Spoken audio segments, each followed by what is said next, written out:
कहवा में उपजल करैलिया बड़ी हरियर करैलिया बड़ी हरियर कौना कखे जनमल काजल बेटी बेटी बड़ी सुंदर बेटी बड़ी सुंदर कुरा खेते उपजे करैलिया बड़ी हरियर करैलिया बड़ी हरियर अम्मा को जनम काजल बेटी बेटी बड़ी सुंदर बेटी बड़ी सुंदर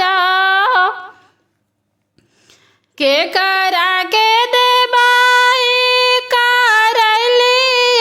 करैलिया बड़ी हरियर करैलिया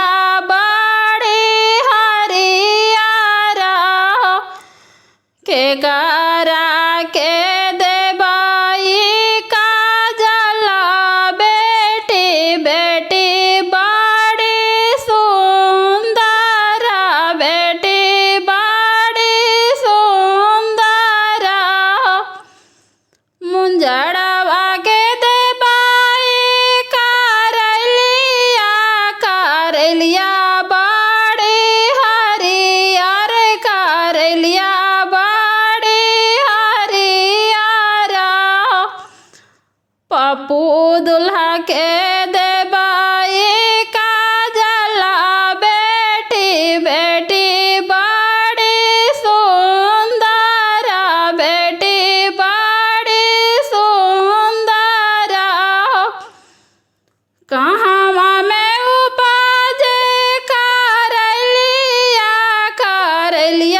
बड़ी हरियर करैलिया बड़ी हरियर